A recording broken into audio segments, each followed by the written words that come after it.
Thank you everyone for coming. Thank you especially to Kim and Ambrose for hosting this.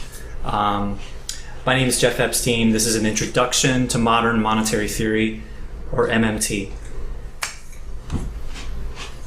Oh, and I should say, I'm normally hosted by Our Revolution South Jersey.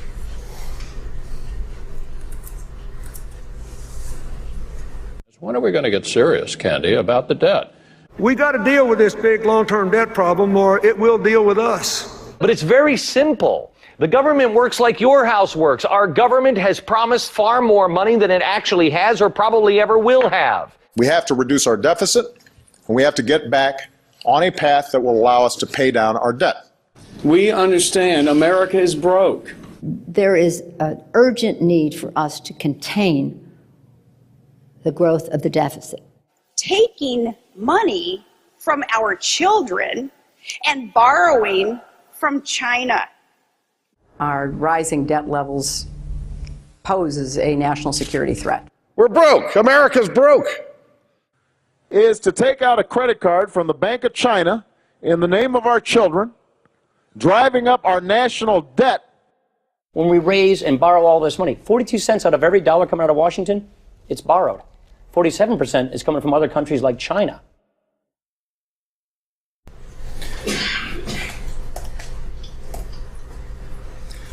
Okay, so thank you, Jeff, for putting that together for me. Mine is much longer. So these are things you've heard your whole lives. They should be very familiar to you. And by the end of this presentation, you will begin to understand why pretty much every single word that was said is completely wrong. Okay? So, mainstream economics says that big things are not possible without causing economic Armageddon. Modern monetary theory, or MMT, demonstrates that big things are possible. They're possible now, they have always been possible, and is possible to do without causing economic problems. Therefore, much of what most of us understand to be true is completely wrong. And not just wrong, but wrong in a way that serves the wealthy few so they remain the wealthy few. So first, I want to thank for helping me improve this presentation Virginia Kotz, James Field Martinez, Aaron Taylor, Ben Siley, and Esha Krishnaswamy, among others. And I especially want to thank MMT economist Stephen Hale, who helped me ensure that what you're about to see is entirely accurate.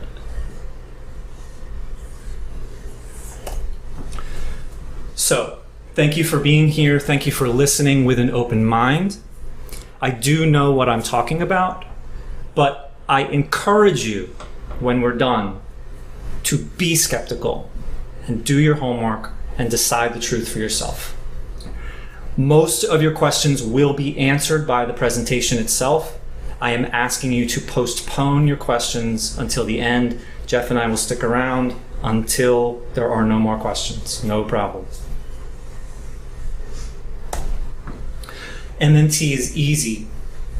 It's simple and it's elegant. The only thing that is hard is letting go of our lifetimes of miseducation. MMT is a school of economic thought based on the ideas of Warren Mosler. He took ideas that some of which have been around for more than 100 years, brought them back, mixed them up, and now it is a school of economic thought based on 25 years of research and scholarship developed by these economists and experts, among others. You will find most of these people are on Twitter and more than willing to answer your questions, and all of them will confirm everything I tell you today.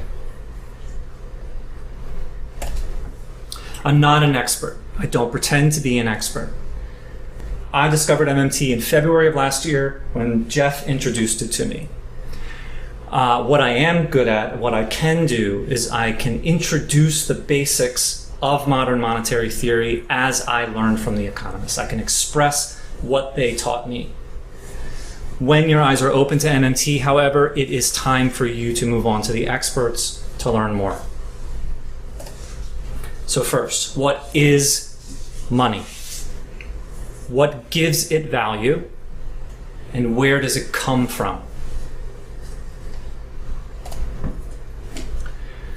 Money is a tool that the government uses to provision itself. They need things to be done, they have the people do them, and since we define the government, we are the government. We need these things to be done. We need to be defended, we need rule of law, we need infrastructure, scaling up cool inventions for bigger purposes, we need to gather intelligence, we need to take care of the people, lots of other things.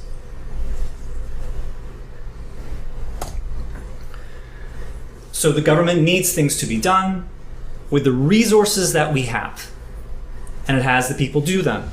We sell our productivity and our resources to the government, and they give us their money as incentive in exchange.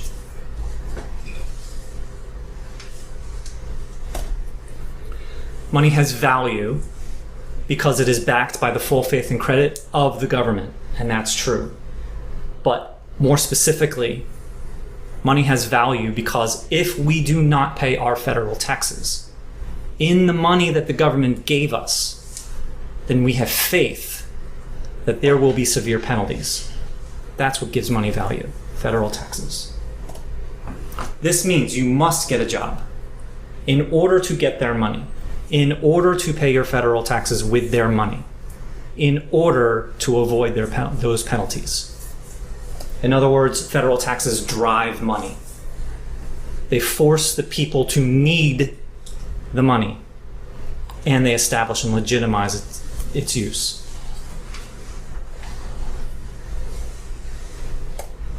And notice the order of operations. You cannot pay your taxes until you get money from the government.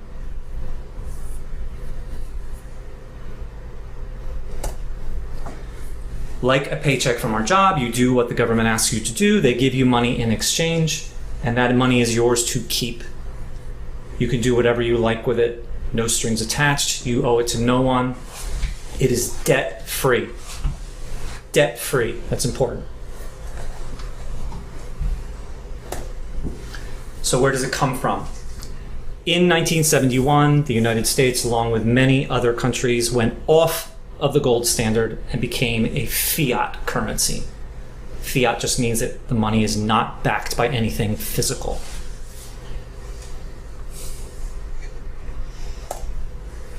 I'm going to answer this specifically for the United States, but there is a similar answer for many economies.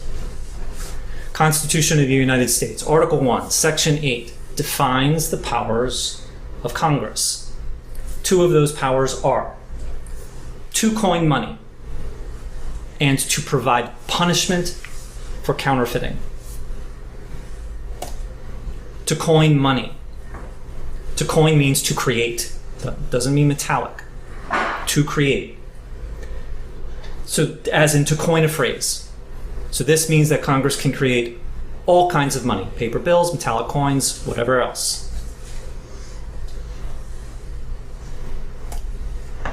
Who creates the United States dollar? The answer is the central bank. In the United States, the central bank is called the Federal Reserve, but the Federal Reserve doesn't just create money because they want to create money. They create money when they are commanded to do so by the Treasury. The Treasury is commanded to do so by a law that the president signed and after the federal budget is passed. The law that the president signed was originally a bill written by Congress. And in our corrupt system, Congress is under the influence of big money lobbyists and donors. But the answer to who creates the dollar is the central bank. The answer to who authorizes the creation of the dollar is Congress. So Congress has the power to create money and to punish anyone else who tries to create money. This means that they are the only ones in the world who are allowed to authorize or appropriate the creation of the United States dollar.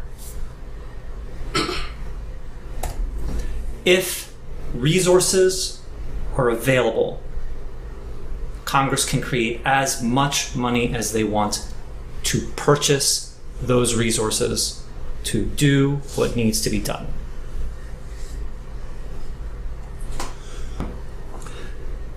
This is an actual bill currently under consideration. This screenshot is from last year. This is the section of the bill for Elizabeth Warren and others who regarding the opioid epidemic. This is the section called the authorization of appropriations, $2.7 billion for fiscal year 2019, same amount for subsequent years.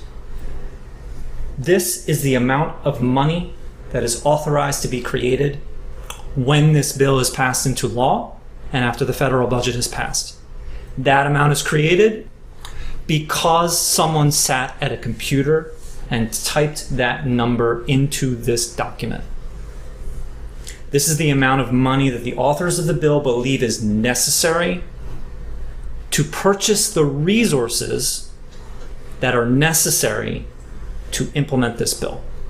And money is always created for a purpose, not just because they want pocket change. Everyone except Congress, everyone except the currency issuer, and I'll say more broadly the federal government, is a user of the currency. Me, you, families, our households, cities and towns, states, and even other countries. When it comes to the dollar, we are users of the currency. We are currency users, all in the same position aside from the amount that we have. And finally, all money comes from the currency issuer. Even if you work at a store, at a business that does no business with the government, say you work at a grocery store or at a restaurant, another company does have a contract with the government. They do whatever they're supposed to do. They get money from the government. Then they use that money to pay their employees. Their employees go shopping. One of their employees gives a big tip to a waitress at a restaurant. That waitress goes shopping at your grocery store, and then you get paid with that money. All money in the economy comes from the currency issuer. So that's where money comes from. And now let's talk about how money is created and how it works its way through the economy. This is done by a process called reserve accounting. So you have a calculator. You have 900 on your calculator. You want to add 100 to it so you can make 1,000. Where does that 100 come from? Do you need to find it? Do you need to borrow it from another calculator? Do you need to pay for it? When you press 100, it is. It is as if you are the god of numbers on that calculator. And that is pretty much how the currency issuer creates its own money. Money exists when they will it to be. They are the god of their own money. And for the issuer only, the word spend is exactly equal to the word create. They spend money into the economy. They spend money into existence. They emit money into the economy. And think about it. If you are totally broke, pretend you are totally broke. You have no money in your bank account, in your pockets, nothing. But you are granted the power to create money whenever you need it. You can't keep it. You can only give it. You can only spend it. So my question is, if you had this power, do you really care that you have no money? So reserve accounting occurs at the country's central bank. How is the central bank relevant to us? I have a bank account at my local branch of Wells Fargo in my town on Fork Landing Road, along with a lot of other people and businesses. There are local branches of Wells Fargo all around the country. And all of these branches, with all of their customers and all of their bank accounts, are managed by Wells Fargo Corporate. Wells Fargo Corporate, Wells Fargo itself, has a bank account at the central bank. They have about $600 billion in their bank account. And that is a significant percentage of all of the bank accounts at all their branches. Every bank in the country has a bank account at the central bank.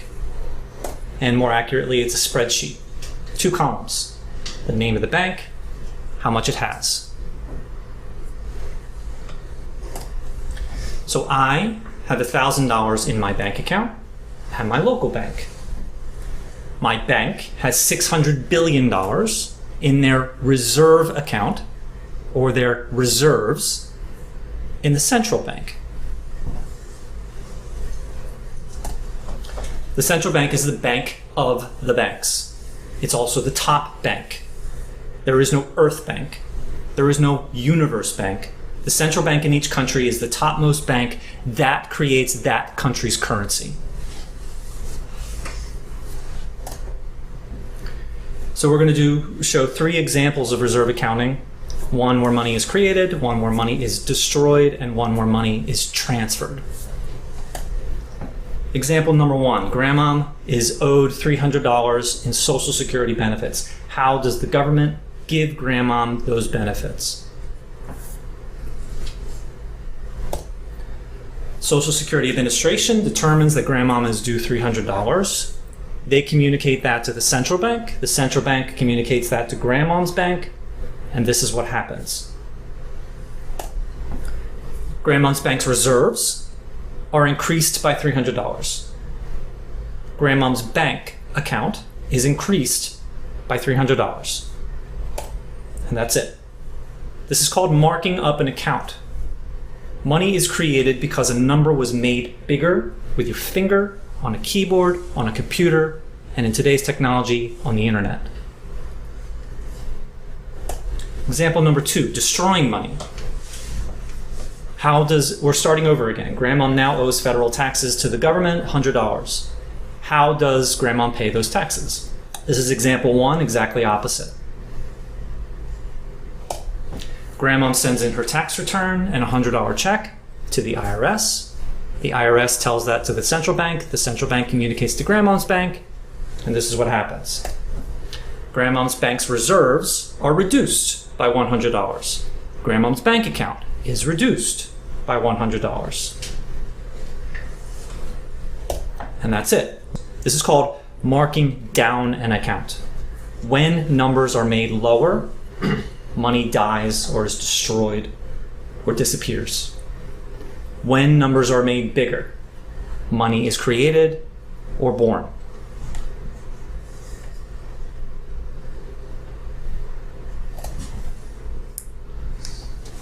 Here's Ben Bernanke. He was the chairman of the Federal Reserve during the Great Recession in 2008. Commitments of $1 trillion, doubling the size of the Fed's balance sheet. Is that tax money that the Fed is spending? It's not tax money. The banks have accounts with the Fed much the same way that you have an account in a commercial bank. So to lend to a bank, we simply use the computer to mark up the size of the account that they have with the Fed. So it's much more akin, although not exactly the same, but it's much more akin to printing money than it is to borrowing.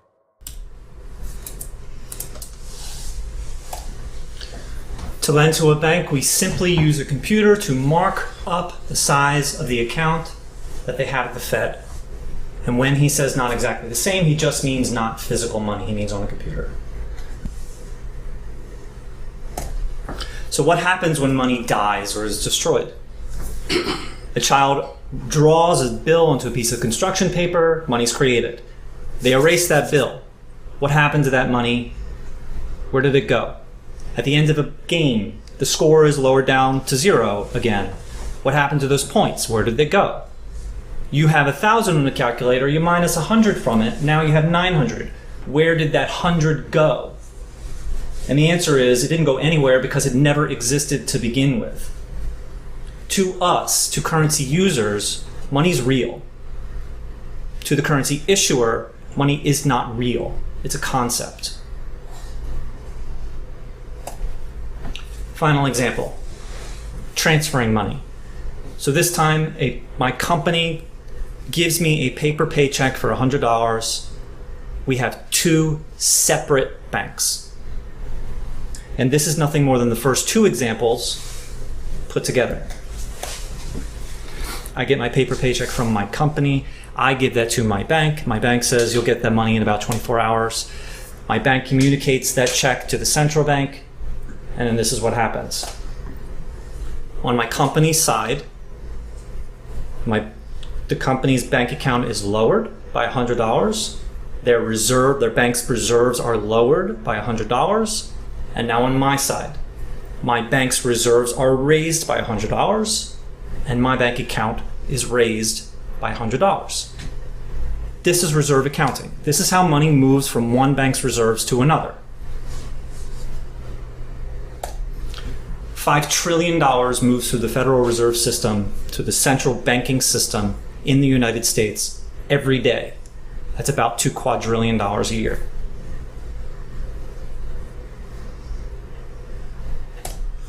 All right, next chapter, created currency.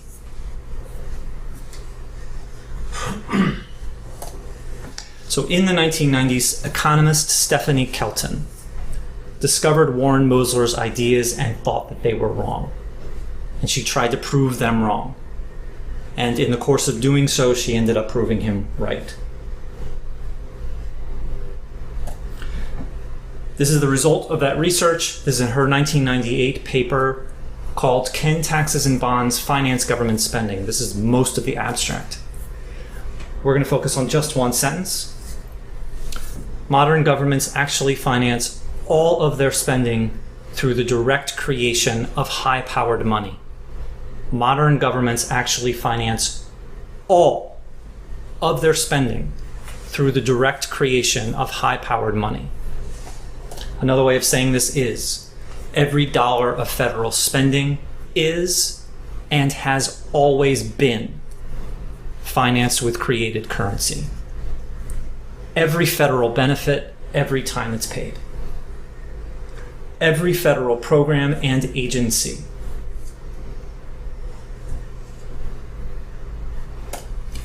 Every federal salary. Every paycheck that has ever been received by a federal employee. The military is a federal program.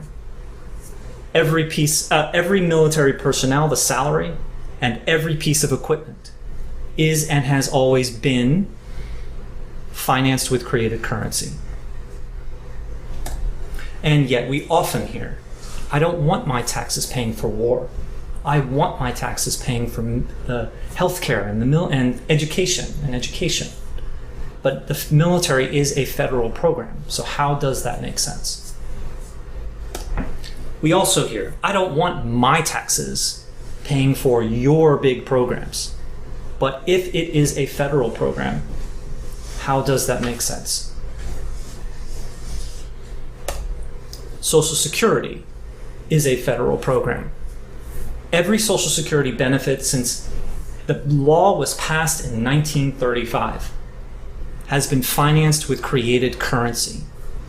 So how can Social Security ever go broke, be stolen from, be borrowed from? And the same is true with all federal benefits. How can its funds ever be squandered? And why would it ever need to save today in order to be able to pay tomorrow? And finally, why do we pay FICA taxes? Next chapter. Federal taxes do not fund federal spending. Federal spending funds federal taxes. And this is not just a cute statement, it's precisely true. And remember the order of operations. You cannot pay your taxes until you get money from the government. Same abstract, different sentence. It is argued that the proceeds from taxation and bond sales are technically incapable of financing government spending. And when she says technically incapable, she means impossible. Economist Pavlina Cherneva, taxes are not stockpiled in any material sense for future respending. Economist Randall Wray, indeed, if government spends and lends currency into existence, it clearly does not need tax revenue before it can spend. Same paper, different, not in the abstract. Stephanie Kelton, taxes are not even capable of financing government spending since their collection implies their destruction. And destruction in the same way that the 100 is destroyed in our subtraction problem.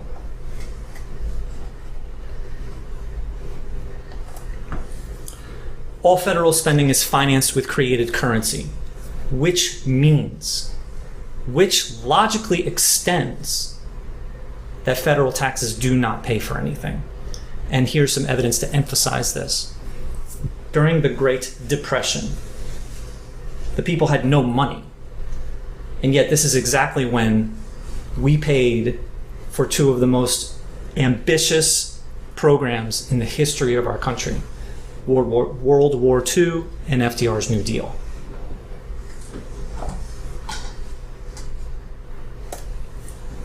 Here's the entire abstract. Federal taxes do not pay for anything because all federal spending is financed with created currency, which is proven by the realities of reserve accounting. And that's the entire purpose of Stephanie Kelton's paper. Notice the sentence right before the two that we just analyzed. After carefully considering the complexities of reserve accounting, these are the conclusions that we draw. Next chapter. Since federal taxes don't pay for anything, then why do we pay federal taxes? Federal taxes drive money. Taxes make people need the money. So they do what the government needs, what we need. Federal taxes control inflation, one of many tools to do so. We can raise taxes on a product or on the people themselves to reduce demand on a product. We could do the opposite. We can lower taxes on the product or on the people themselves to increase demand on that product. Federal taxes can also impose moral decisions. If we don't want the people to do something, the government can raise taxes on that in order to make it more expensive to do so. We could do the opposite. If we want the people to do something, the government can lower taxes on those activities to make it less expensive to do so.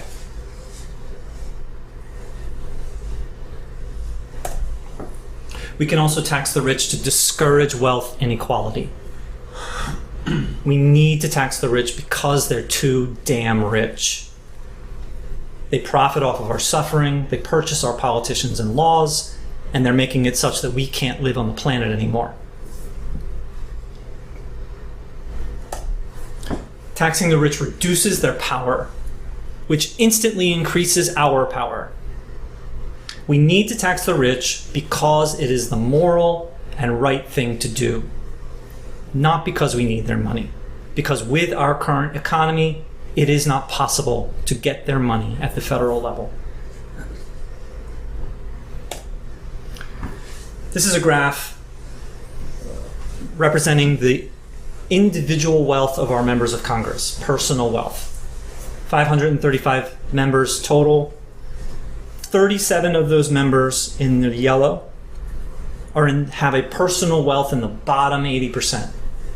80% of the country is 260 million people, and they are represented by 7% of Congress.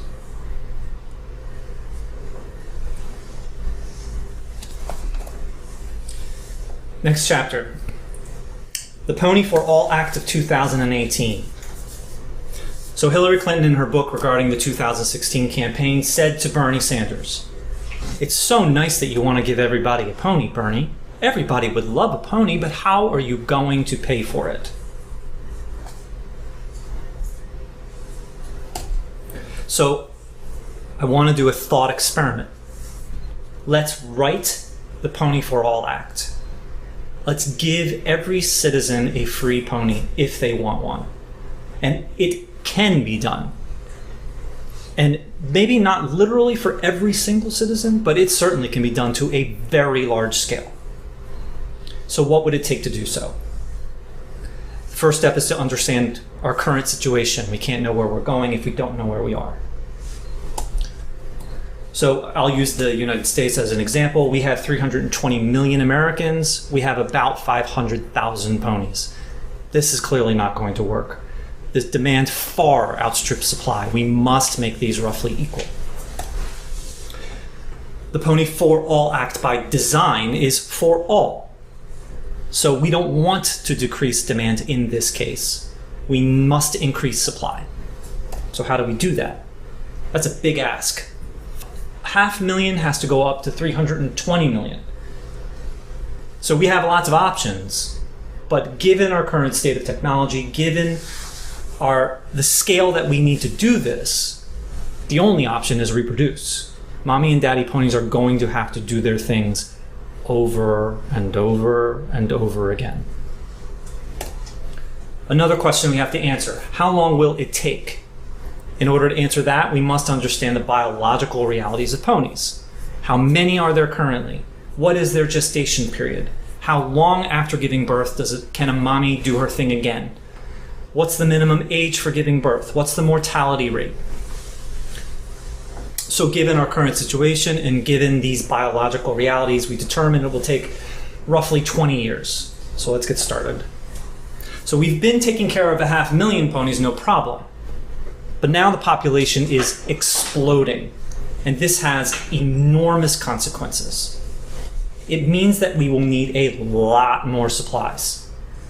It means that we will need to educate millions of more people to help us develop and maintain this.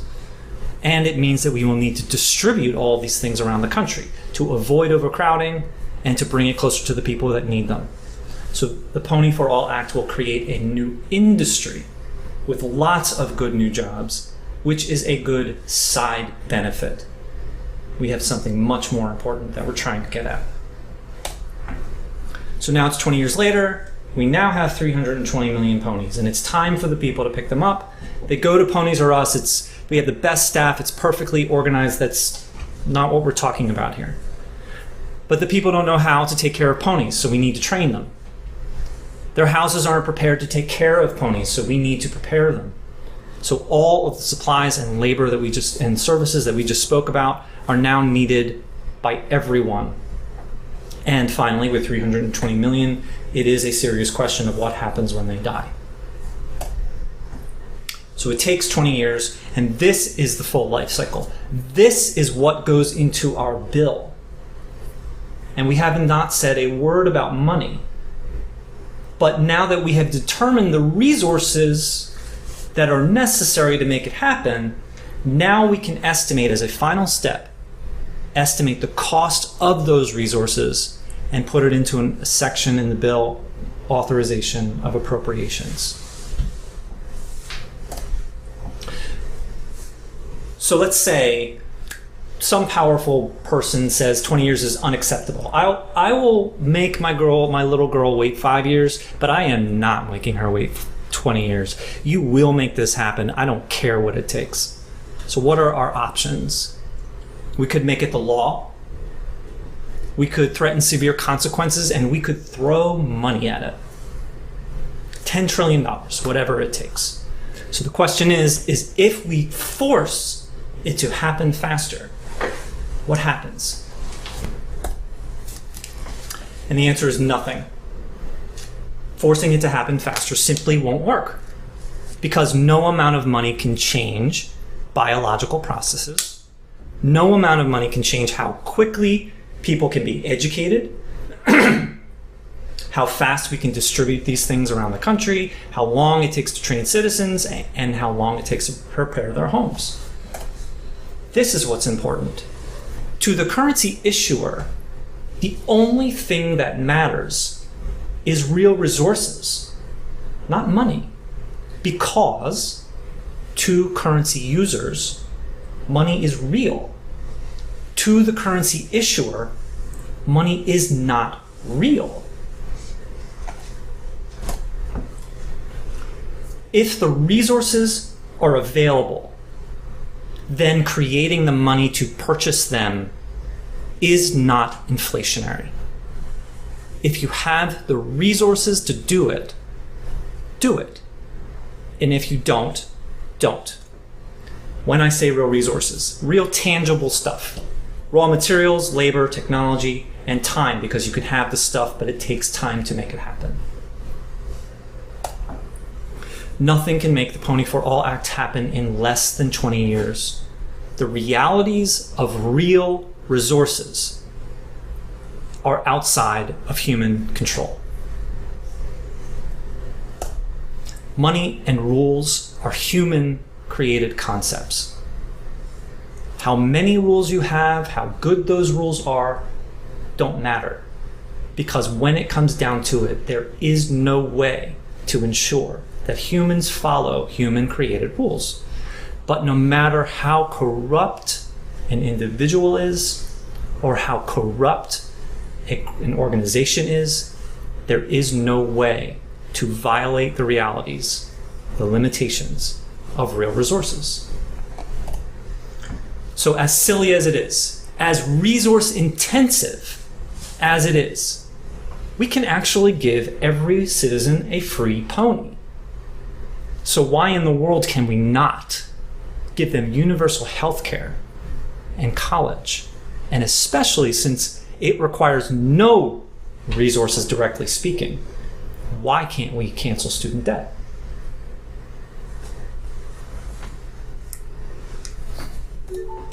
Alan Greenspan was the predecessor to Ben Bernanke on the Federal Reserve. Here he is speaking with former Speaker Paul Ryan on the subject of Social Security. This is congressional testimony, so it is under oath. And he is, in his own way, going to confirm everything that we just discussed, pretending that it's a discussion. Oops. So having personal retirement accounts is another way of making a future retiree benefits more secure for their retirement. And also, do you believe that personal retirement accounts as a component to a system of solvency does help improve solvency? Because when you have a personal retirement account policy, it's accompanied with a benefit offset.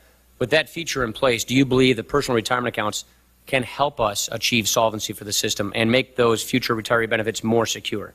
Well, I wouldn't say that the pay-as-you-go benefits are insecure in the sense that there's nothing to prevent the federal government from creating as much money as it wants and paying it to somebody. The question is, how do you set up a system which assures that the real assets are created which those benefits are employed to purchase? So it's not a question of security. It's a question of the structure of a financial system which assures that the real resources are created for retirement as distinct from the cash. The cash itself is nice to have, but it's got to be in the context of the real resources being created at the time those benefits are paid, so that you can purchase real resources with the benefits, which of course are cash. Mm-hmm.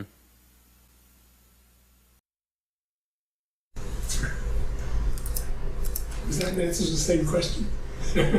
Paul Ryan regrets asking that because my donors really want me to privatize this. Please tell me that there is an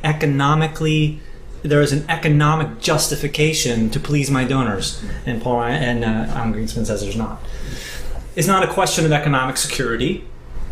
It's a question that the real resources are created for retirement so that you can purchase the real resources with the benefits, which is money.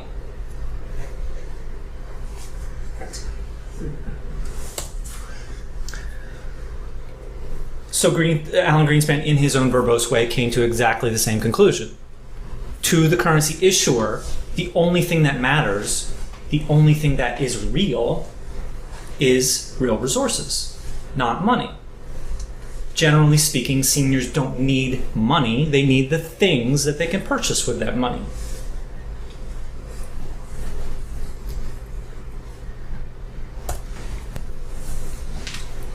Next chapter, the federal deficit.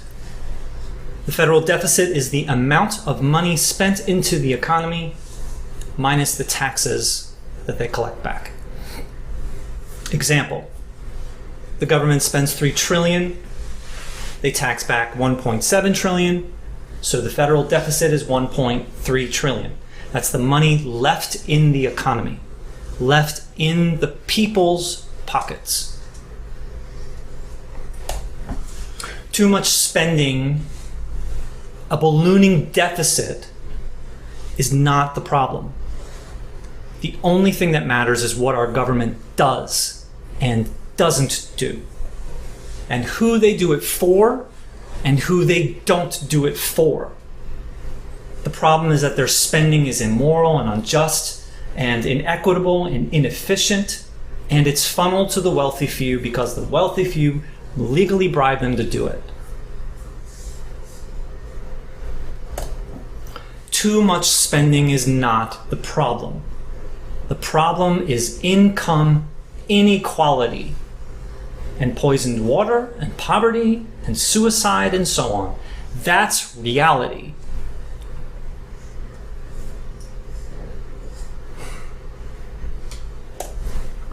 What the government does is more important than what's left over. The federal deficit is like our federal paycheck. It is and really should be called our national income. So when you hear someone important say, it is urgent that we reduce the deficit, what they are saying, whether they know it or not, is that it is urgent that we reduce the people's income, that we stop giving the people income.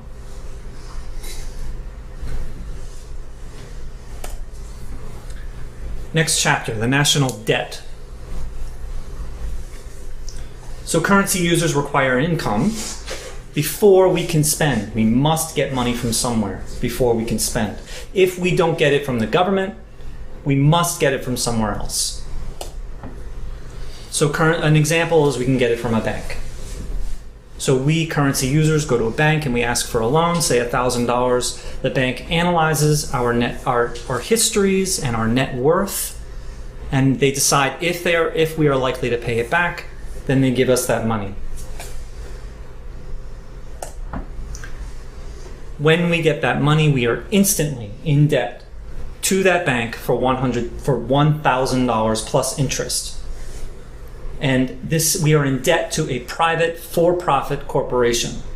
And this kind of debt is scary because the bank will do whatever it takes to get their money back. This is called private debt.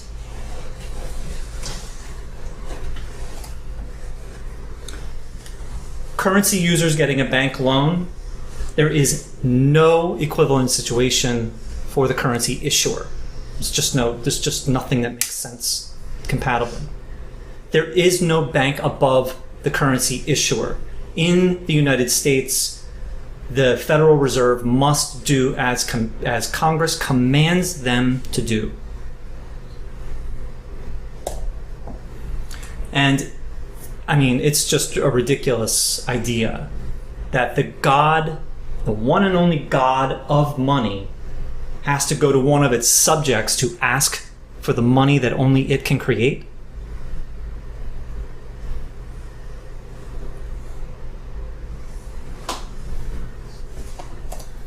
Alan Greenspan again. Are U.S. Treasury bonds still safe to invest in?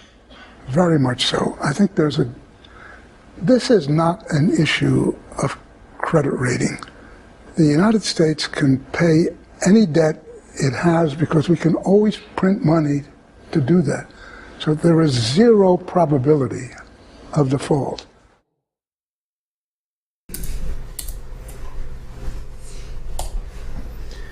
The United States can pay any debt it has because we can always create money on a computer to do it. There is zero probability of default. Not low probability. He didn't say remote probability. He said zero probability. As long as the government exists, it is impossible for them to not be able to pay its bills. Currency issuers such as the United States do not have a debt. They just don't. Not in any way that means like a debt does to me and you.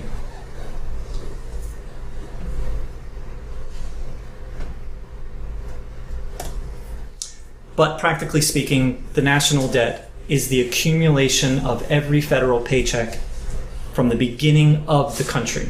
So in the United States, the first dollar was created in 1796. The federal paycheck, what we used to call the federal deficit.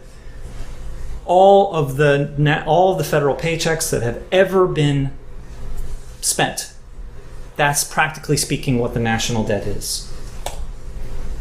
The national debt is the debt-free savings of the citizens. Literally the money in our bank accounts, investments, and wallets. And savings by definition means debt-free. Like a paycheck from our job, we do what's asked, we get that money after taxes, and we get to do whatever we want with it. No strings attached, we don't owe it to anyone, it's debt-free. The national debt is and should be called our national savings. So the national savings is what we, the people, own, not owe. The problem is not too much wealth. The problem is never too much wealth. The problem is wealth inequality. Who has too much of it and who doesn't have enough of it. So that's practically speaking. The national debt is our national savings. Technically speaking, it is an accounting reflection, roughly an accounting reflection of the national savings. We can talk about that after.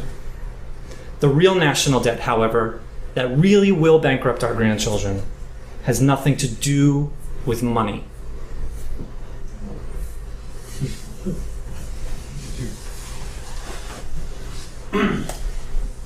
Next chapter, inflation. So those who don't understand MMT or don't want you to understand MMT will say things like the following.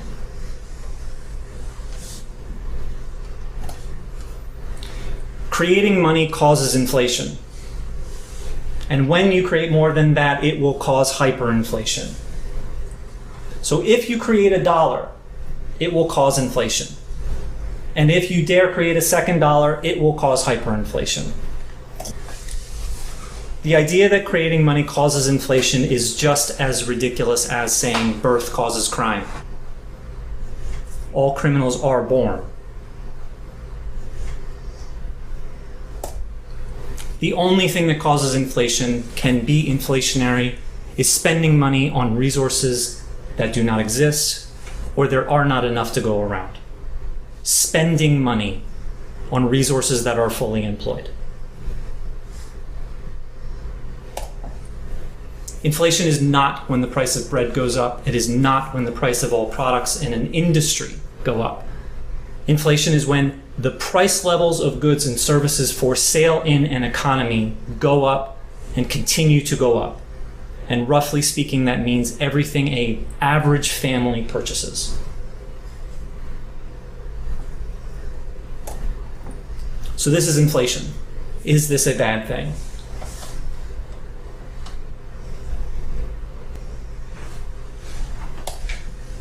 You have $20,000 in debt.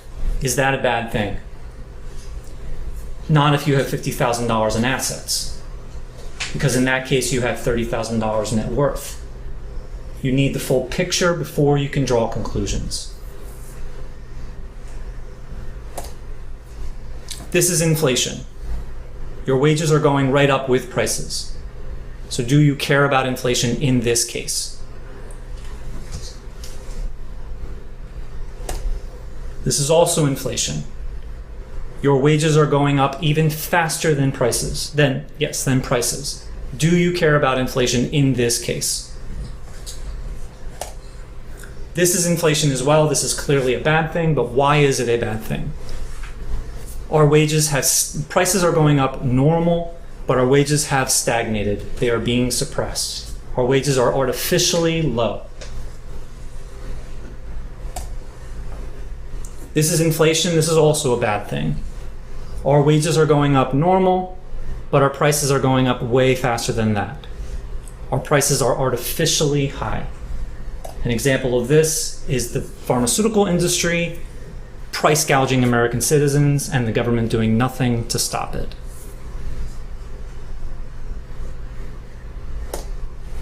Inflation can also be a good thing. The government can increase taxes on things that are harmful to society, choosing to create inflationary pressure for the greater good. This is inflation since 1960. The only two inflationary episodes that we have experienced in this country were OPEC oil shocks in the 1970s. OPEC deliberately withheld its product in retaliation for our support of Israel, and that was coupled with our misguided decision to make our society dependent on that one product. So that caused problems. Other than that, there has not been any substantial inflation since 1960, even though during this entire time, every dollar of federal spending has been created currency, financed with created currency.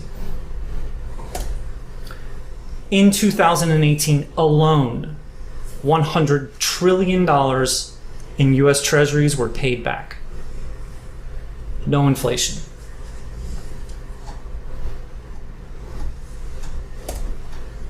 Inflation, the boogeyman, has nothing to do with inflation in reality. We understand the nature of inflation. We have many tools to manage it. And many of those tools can be automated to bypass fickle and corrupt politicians. And finally, hyperinflation occurring in an economy such as the United States is not just unlikely, it's absurd. Economies such as the United States do not need to raise taxes for the purposes of revenue. And they also have an abundance of resources. And because of these two things, they can provide for all of their people without causing substantial inflation.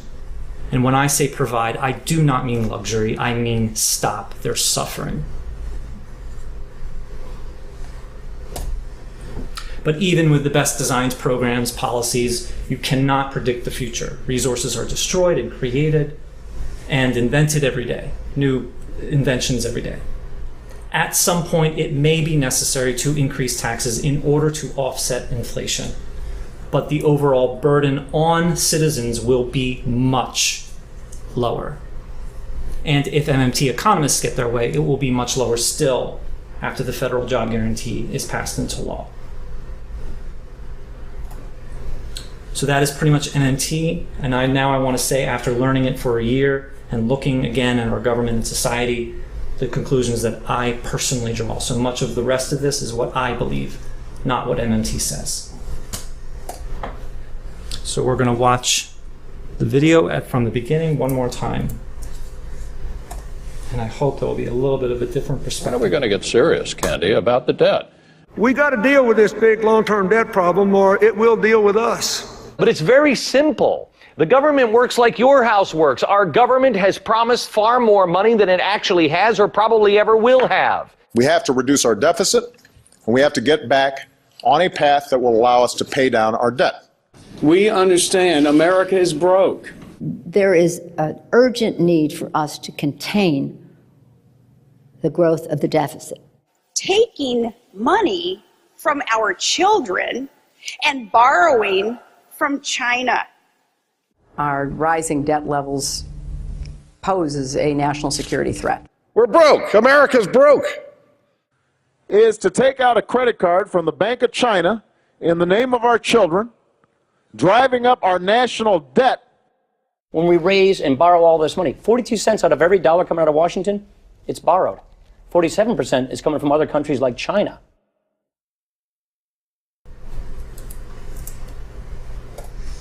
Okay, so are they lying? Do they not know better? It doesn't matter as far as I'm concerned, because I give benefit of the doubt to the powerless, I will not give benefit of the doubt to the powerful, who benefit when the powerless are ignorant about how the economy works. Our federal representatives tell us that they can't give us what we need to survive, even though they really want to, because they tell us that not even preventing our suffering in reality is more important than their made-up fiscal responsibility. And not only do they pretend that they can't give us these things, they also pretend that they do not know how to give us these things. How are you going to pay for it? Is the question that our government, who does understand how the economy works, asks the people who don't understand how the economy works. So somehow the people need to figure it out for the government before the government gives the people what they need to not die.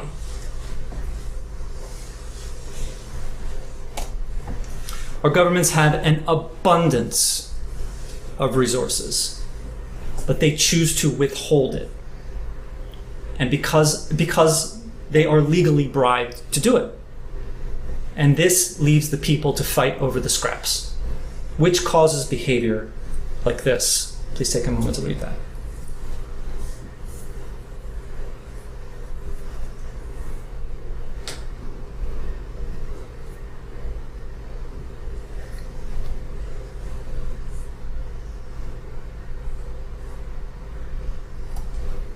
I deserve more than you.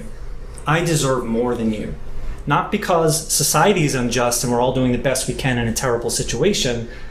No, I deserve more than you because you are less than me. You are less than me. We come up with justifications for our comfort when others needlessly suffer. And we come up with justifications for our suffering when others needlessly comfort. And while this behavior is disgusting, what's really disgraceful is the system that allows it to happen. Our government allows their people to fight over the scraps when they have more than enough to provide for all. They shame and punish their people for making bad decisions when they could easily prevent us from having to face those decisions in the first place. Our governments manufacture scarcity. And because of this, we have to be terrible to each other and to our families and to ourselves and to our environment just to survive. So our government won't provide for us, who's left? But for-profit, private industry. We are forced into private debt. Our lives are placed on the altar of their profit. They legally bribe our politicians so they can legally steal from us. So the wealthy few sabotage our government with big money, and then they turn around and tell us that government is the problem. But they shut us out of the government so that we don't have a chance to make it better, but it doesn't matter because the government is the problem. And then they tell us that the only possible solution is the free market, which coincidentally enriches those who sabotage the government. The problem is not the government, the problem is those who have stolen it from us and locked us out. Currency users have to worry about money. We have to worry about our bills and debt collectors in bankruptcy. We have to worry about what will happen if we can't afford to pay our bills. For us, fiscal responsibility is critical. For us, private debt can be ruinous. Currency issuers have a lot of things that they need to worry about, but not money. Fiscal responsibility for a currency issuer is nonsensical. Public debt is nothing. So if you remember nothing else from today, please remember a currency issuer is totally different than a currency user. Congressional appropriations.